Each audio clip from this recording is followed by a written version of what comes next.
Weeknight pasta, we need a quick fix. So this is a one-pot pepperoni pizza pasta. It's pepperoni pizza because it's got mozzarella and a bit of pepperoni, but it's a one-pot pasta method that is going to result in perfectly cooked pasta with a meaty sauce and tomatoey richness. Now, typically when you make a one-pot method, you start with everything in a cold pan, but we're evolving this one-pot method, and instead we're going to start off by frying off a little bit of our pepperoni just so that we get nice crispy bits.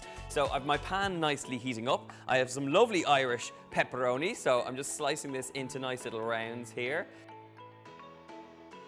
Right, pepperoni nicely sliced, a little touch of oil in the pan, and then get straight in there with these little beauties to get them nicely crisped up. All you're looking for here is for them to be nice and crisp, but the minute you add them to the pan, you're starting to develop the flavor. All those meaty juices, they're gonna end up in the bottom of the pan, and remember, because this is a one-pot method, all of that flavor will stay right here and in our gorgeous pasta. So take your time with this, it'll happen pretty quickly, so just keep your eye on it. It literally takes just a minute or two till they get nice and crispy, so let's get them straight out of the pan. And we've already got nice oils happening in the pan. As this sort of renders out, you get a little bit of that pepperoni fat in there, which is never a bad way to start a pasta dish. Right, our pot is still nice and hot, so straight in there with some finely chopped onions.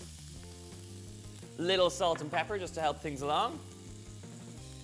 Give that a stir through, and you're just gonna soften down these onions. I have some sausage meat, which is gonna give you this really great meaty element to this dish and really makes it a one-pot dinner that you can bring straight to the table. So fry off your onions just until they start softening, and then it's in with some sausage meat.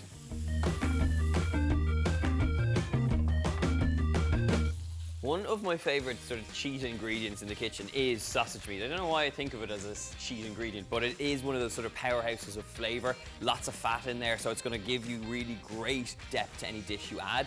And as soon as you start frying it off, it starts to render out a little bit of the fat, and it goes nice and crisp. It just adds texture, it adds meatiness, and you start to get a much better depth of flavor throughout the dish. So this is looking pretty good now. So at this point, I just want to get in there with a tiny touch of garlic. So it's about 1 garlic clove going in here, finely minced.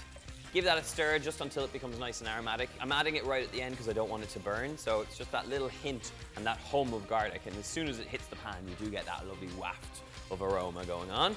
And right now, for a touch of flavor and aromatics, I'm gonna add a generous bit of dried oregano.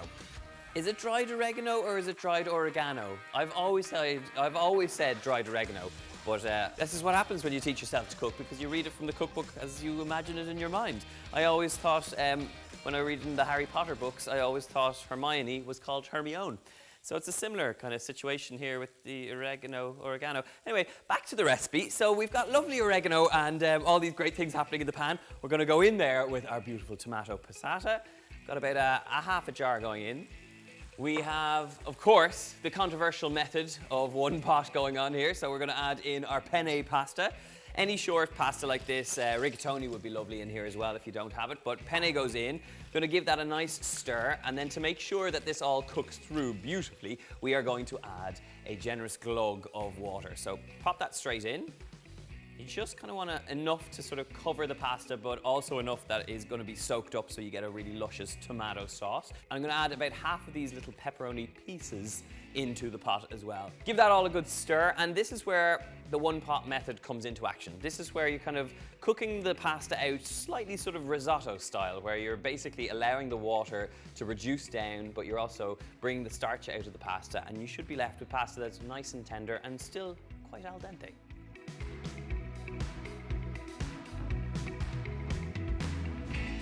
Right, it does take a minute or two and you do have to tend to it, but at this point now you can see we have a luscious pasta sauce, we've got meaty elements, we've got that perfectly cooked pasta. So right now you could serve that up. I'm actually going to turn off the heat and you could serve it straight to the table like this, but this is a pepperoni pizza pasta, so we are going to add an element of a pizza to this. I feel like this is kind of next level stuff here, but we are going to add this sort of pepperoni pizza finish to this. So the last little touch is to grab up a ball of mozzarella, and we're going to tear this into nice little strips all the way around the top of this little dish. Essentially the effect you're going to get left with is beautifully bruleed mozzarella on top. We've got the little bit of pepperoni that we saved back. You can pop that over the top as well. And then this all goes under a very hot grill, and you're just going to literally put it under until that cheese melts through. If you didn't want to worry about the grill, you could pop a lid straight back on this pot and allow the steam to do its magic with the mozzarella, and you get gorgeous melted mozzarella.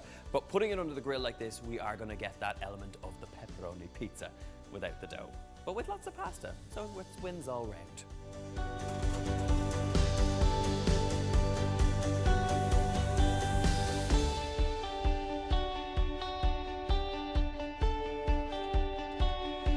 Now, we are talking literally a few minutes under the grill. You have bubbling cheese, you have crispy pepperoni, and it kind of does look a little bit like a pizza over the top.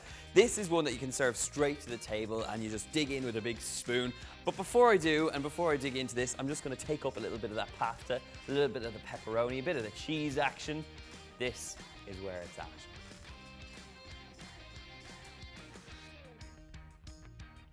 Hot.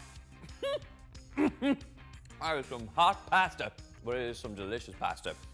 You've got that meatiness from the sausage, you got the cheesiness going on. You know what?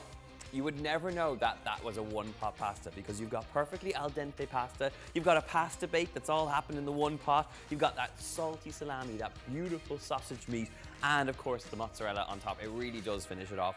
You could throw in a few basil leaves if you like, but this is a wonderful one-pot wonder, and I hope you'll give it a go. If you want the full recipe, I will leave it in the link below, which will bring you over to my website where you'll get all the ingredients and the method. And while you're over there, make sure you hit subscribe to my newsletter so you'll get recipes just like this right into your inbox. And speaking of subscribing, subscribe to the channel, click the notifications so that you know when the videos land your way, and please let me know in the comments, maybe not the Italians, you're not allowed to comment, but everyone else can comment letting me know if you're going to try and make this. Sorry Italians, I know you're very sensitive about one-pot dishes, but anyway, enjoy this fantastic one-pot wonder, my friends, and I will see you soon. Goodbye.